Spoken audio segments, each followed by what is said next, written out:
Hello and welcome to Blue Chip Now, the podcast that gives you insider access to content that we tailor specifically for our clients. Whether you're climbing the corporate ladder or just seeking smart, efficient intel, we've got the answers to your most pressing financial questions. Join us as we break down the markets, debunk the headlines, and keep you ahead of the curve. Let's dive in. Hello and welcome back to another episode of Blue Chip Now. You have Daniel Ducina, Chief Investment Officer. Matt Mondu, Senior Financial Advisor. Dan Cedar, Managing Partner. Over the last 2 weeks, and as we start 2026 here, markets have kicked off with record highs. Also heavy bond issuance and a renewed level of attention on some very critical items such as the Federal Reserve. So we're going to talk through all of these. We're going to start with some market-related items, so stocks, bonds, commodities in particular, and then we'll dive into some higher-level news items that I think everyone has been talking about. So, all right, U.S. stock market hit all-time highs. We've clearly started out 2026 on a very strong note with major indexes, including the Dow and the S&P, pushing to fresh all-time highs. Some of the rally that we've seen to start the year was fueled by a December jobs report that showed somewhat of a cooling but still resilient labor market. You had payroll growth come in slightly weaker than expected, but the unemployment rate trended down. So you have this combination that investors are welcoming and supporting in terms of they're viewing it as economic growth without really reigniting inflation concerns. I think a bigger deal to me, honestly, on the stock market right now is that we've seen a continuation of a trend that we saw emerging in the last 2 months of 2025. And that trend was that you were getting broader participation across the market, meaning the market was not being led by just the Magnificent Seven or just tech. One proof point of that was that the S&P equal weighted index outperformed the S&P cap weighted index for the last 2 months of 2025. And that has been the case in the early goings of 2026. So I think that's a lot more meaningful than, the fact that we got a kind of Goldilocks jobs report. Daniel, in addition, small cap stocks, so smaller companies, and international stocks, correct, also did well. And yeah. so I think it's all of the above. We've been in this environment where the Magnificent Seven, there's a handful of big companies that have really led the way. They're taking a pause. The other companies have now moved up. And that's, I think, allowed for a much healthier market environment. Yeah, without a doubt. And, until we start getting reads from earnings for the fourth quarter, which will start in the next week or so here, again, it wouldn't surprise me that you see this catch-up trade, whether it's in small cap or the less appreciated parts of the large cap domestic market. I think that's just overall healthy and supportive of a continuation of the bull market that we've been in. Well, and at this point, I think it's such a good sign for the economy that the other 492 companies are participating, because they're often at this point, given market cap and a lot of company dynamics, they're viewed as more cyclical. You actually have the Magnificent Seven, counter to what people would think technology are probably some of the more defensive businesses in the S&P. Well, yeah, proof point of that. When we were looking at model level performance within the investment committee last week, Matt, so this for the viewers or the listeners, the first meeting of every month within the investment committee, we take a step back and partially in order to hold ourselves accountable for performance, we review in great detail performance, what the drivers were, what detractors were, et cetera, et cetera. Over the last year, the S&P 500, which is dominated by tech, technically had a lower volatility of returns than our portfolio. Not meaningfully, but it popped out to me because that's generally not the case. And so yeah, that's interesting. You wouldn't have expected to hear that. So to your point, this 30 to 35% tech is less volatile than everything else, right? So it's interesting. That's the way that the market has behaved, right? Daniel, one other thing that I want to throw out there from a technical perspective, in a vacuum, if you look at a stock market, but let's talk stock market, that is hitting an all-time high, you tend to see clustered periods, calendar years, that when a stock market hits an all-time high, it'll tend to continue to do that again and again and again and again. So I think it's a bullish sign to see stocks at all-time highs early in the year. And I'm optimistic that we'll see a series of all-time highs over the course of 2026, whether it's the S&P 500 or the Dow Jones. Yeah. I mean, I would agree with you. And even if you want to support it with fundamental data, it's possible to do that way as well. But that's the best way to look. I mean, when you look at the fundamental and the technical data, that's the sweet spot. Yeah, agreed. Maybe switching gears, but also in line with what I think, Matt, you said, just sign of a healthy economy or just healthy environment. We've seen corporate bond issuance surging.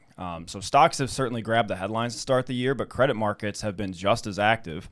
In the first full week of January, U.S. companies issued more than $90 billion in corporate bonds, and that's the busiest week of issuance since the early days of the pandemic. And go back to the early days of the pandemic, companies were doing everything they could to get their hands on cash now for fear that the cash wouldn't be there later. Right, yeah. So you have financial institutions, tech companies, and just overall global issuers taking advantage of tight credit spreads. And I think this surge signals confidence in the health of corporate balance sheets and highlights how investors are balancing equity exposure with steady income and fixed income markets. So, I mean, if you're a fixed income investor, and I mean, we are, and some of the other experts that I've talked to, it is really hard to get excited about corporate bonds right now, whether it's investment grade, your high quality issuers, or high yield, your call it junk bond issuers. Spreads are just unbelievably tight. And that is based on a perception of relatively lower risk. So on one hand, that's a very positive sign for the underpinnings of the U.S. economy and corporate backdrop. On the other hand, as an investor, you are being paid a lot less than historically has been true to take on the risk of that debt, right? And I don't know if I'm doing a good job of explaining this, but I view it in aggregate as a very good thing, because you're taking it as an economic signal that investors view these businesses as safe, right? Daniel, let me break it down a different way and tell me if I'm right or wrong here. If U.S. companies issued more than $90 billion in corporate bonds, and that's a big number, isn't that also the corporation saying, I'll issue at the current rate, which is higher than the future rate, which will likely be lower down the road? So if I'm going to get my hands on cash, get paid for it along the way? Well, keep in mind, these corporations are issuing at the spread, right? It's not like, even though the Federal Reserve is cutting interest rates, sure, could spreads go lower? They could, but right now they are as tight as they've almost ever been. So work through that just for the listener. Issuing at the spread means? Yeah, so a U.S. Treasury bond will pay you X because a corporation is technically riskier than the U.S. government. At least that would be the perception. Someone that's taking on that debt obligation will have to be paid a premium to the less risky asset, right? Yep. So given the fact that that premium is very low right now, corporations are chomping at the bit to get, attractive funding, right? Love it. Yep, makes sense. Love it. It's an interesting dynamic right now. And again, I think push comes to shove, this is a very positive sign for the go-forward basis of the U.S. markets. Other asset class, just to touch on quickly, you've had commodities as well kind of regaining the spotlight, quietly staging a comeback in early 2026, particularly in the metals space. So that's things like gold, silver, copper. You've seen all their prices move higher as investors have started to seek some maybe inflation hedges and just general exposure to what they would view as structural long-term demand. Because keep in mind things like artificial intelligence, given the infrastructure and electrification that's required, some of these precious metals are very heavily involved. So while you've had energy markets be a little bit more mixed, the strong performance in metals has started to reignite this discussion around a possible extended commodities cycle. So, it's interesting. So we're only 2 weeks in, but materials sector is finally beating the technology sector year to date on a year-to-date basis. It's been a long time since you've seen that. Right. Yeah, I mean they're that whole sector is roughly doubled. The pre-financial crisis highs. It's only roughly doubled. When you've had the technology sector go up 10x. Right. Yeah. So I think, I guess the bottom line here, we talked about stocks, we talked about bonds, and now on the commodity side, people are thinking about these as inflation hedges, of course, but I think the conversation should be a little bit deeper than that, just because of the structural changes that are happening underneath the hood with regards to artificial intelligence and the CapEx required. There should be some impact to metals on that, right? So it's something to watch for sure going forward. Okay, we're going to switch from, I would say, pure markets to some of the hot button items that have come out over the last week or so. The first of which is related to the Federal Reserve. Markets are reacting to headlines that involve Federal Reserve Chair Jerome Powell after reports emerged of a criminal investigation tied to his congressional testimony and a costly renovation of the Fed's headquarters.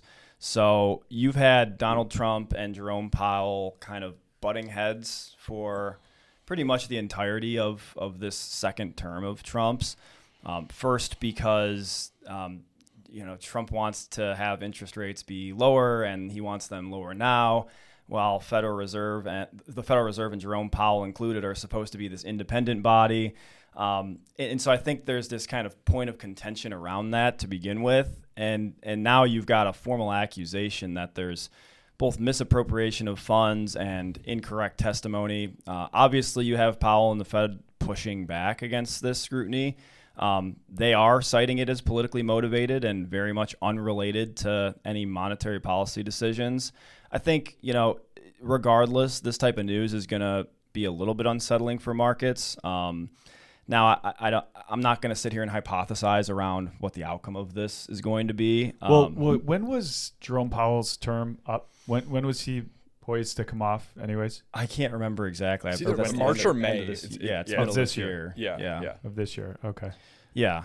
And so this is happening right in the final stretch. We're in the bottom of the ninth of his time serving, and so is this messaging for whoever steps in his place? I mean, I think it's equal parts posturing and setting a tone that, quite frankly, I don't think is appropriate. I mean, the Federal Reserve should be fully independent from the legislative or the executive branch of the U.S. government, right? And it's just being pushed in a direction that wouldn't be the case. And that, to me, is just completely inappropriate. Political views aside, right? Like, that has nothing to do with politics. The whole idea around the Federal Reserve spending too much money or a misguided amount of money on a new building is a completely separate matter where I have no expertise. But I guess the point being, like, you have the executive branch intruding in an area that they have no business intruding into. Well, I guess. So let me take the flip side. Objectively, if there's an investigation, the investigation would determine if there was something going on that was inappropriate. Certainly, if there was something going on that was inappropriate, it should be brought to light. Sure. Right. So I guess there's probably been a lot of public accusations.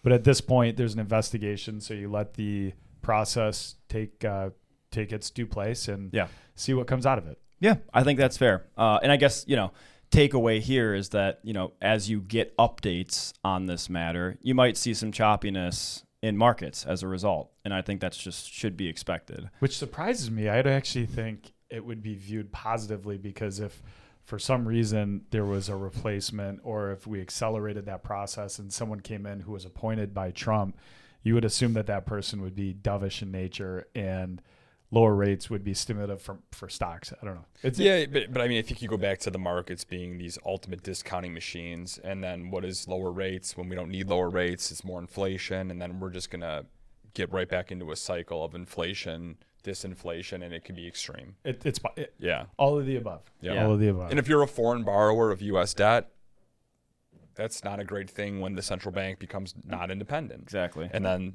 rates go up because of that. So it can be damaging. It sounds great in theory, but it actually can be very damaging. Right. Next item. So this is specifically related to the defense space in the U.S. Trump is looking to impose some dividend and share buyback restrictions on defense firms. So you had the president issue an executive order aimed at reshaping how major U.S. defense contractors allocate capital, linking their financial practices more directly to production performance and national security needs.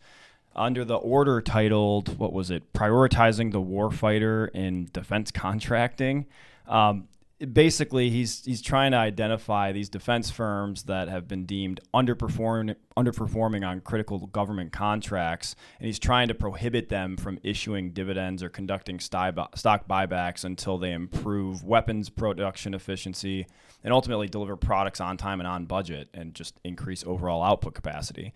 So I think the idea here is designed to shift corporate priorities away from returning cash to shareholders and tilting toward investment in manufacturing facilities, workforce expansion, and timely contract fulfillment. So from a president's perspective, I mean, you can see why this move makes 100% sense, right? It's like, they are the shareholder in this instance by way of millions, actually billions of dollars worth of spending on critical defense infrastructure and products. And if they're not happy, they want to be happy before any shareholder gets happy, right? So this is just kind of interesting because at least to my knowledge, I don't think I've seen anything like this in terms of the government kind of working its way into forcible capital allocation decisions. Usually this type of stuff kind of works itself out. I mean, that's what the market quite literally is. It holds companies accountable. But when you have different sets of shareholders that have differing priorities, that's why you're starting to hear from the government on this. Where I worry about precedent. So even if it's done for the right reasons, strategically, it all lines up and makes sense today. What does that mean 5 years from now? If a precedent has been set, and that to me makes me nervous. Yeah. And it's like, how do you make this fair and balanced and quantifiable, right? Like instead of finger in the air, it's like you guys feel like you've been late and have underdelivered. You can't pay any dividends until I say so, right? Like it would have to be very measured. Well, it's interesting. Yeah, I mean, I guess, Dan, that's a really interesting point. I think there was something also last week where Trump had announced like a $1.5 trillion military budget. So he was talking about increasing the budget. Yeah, making, holding companies accountable to being more efficient for what they're billing. And, at the highest level, I mean, it makes sense because these companies don't exist at the market caps that they are without the U.S. government having $1 trillion budget. So we are the dollars that drive these companies. And, if they're constantly overrun, just knowing that, hey, they'll write us another check, well, eventually you have to break some bad habits. Now that just might lead to Lockheed Martin's going to appropriately bid a job and not bid it too low, and then eventually you're in the same place anyways. But I guess in theory it's not a bad idea when that's where taxpayers' dollars are going to, and then going to dividends and CEO compensation. Right. Yep. Right. Last and final kind of hot button issue or item that's emerged is a proposed ban of large institutional investors purchasing single-family homes. Excuse me. So President Trump has announced that his administration is taking steps to ban large institutional investors from purchasing additional single-family homes in the U.S. and will actually call on Congress to codify the policy into law. So he's kind of framed this as a way to address housing affordability in the U.S. and ideally help individual home buyers, because there has been this well-publicized kind of chain of events where you've had big institutions like Blackstone. People on TikTok like to call BlackRock and Blackstone the same company. They're not. Blackstone is the one that's been buying single-family homes. And I think, we were in this situation where home prices are high, mortgage rates are higher than they have been over the, preceding 5 years. And you have individuals that are struggling to gain home ownership. So this is directly in line with counteracting some of the floor that's under home prices or has felt like it's under home prices by removing one party that probably shouldn't be involved anyways. So, as you'd expect, there's some financial market reaction, specifically shares of major real estate investment firms and single-family rental REITs fell a little bit sharply after the news. So that would be companies like Blackstone, Invitation Homes, and American Homes for Rent. So I think that, this is to rectify this issue, I think is probably appropriate. How it actually gets enacted is going to be interesting, and it just might cause some kind of back and forth in the publicly traded REITs that are available today. Yeah, I mean, it was interesting too to see some of the sub-housing subsectors, if you will. Home builders being down, pretty dramatically on the news, but then a company like Rocket Mortgage, local to our area, actually being positive. More buyers equals more borrowing. More potential buyers equals more. So there was a ton of different ways to play this, and ways that this announcement, changed or shifted the landscape within some of these sub indices as well. Yeah. All right. Just kind of wrapping things up here. We talked about a strong start to the year in the U.S. equity market. Talked about the current affairs that are going on within the bond market here, as well as what's kind of been leading the charge on the commodity front, and then just some high priority action items or news items that have been very much in focus over the last week as we kick off 2026 here. Anything else, guys, before I call it a wrap? Oh, it's the first time in a while we haven't talked about AI. Yeah. It felt good. Right. Nothing from my end. That was great. All right. Well, thank you, guys. And thank you all for listening as always. We look forward to speaking with you all again soon.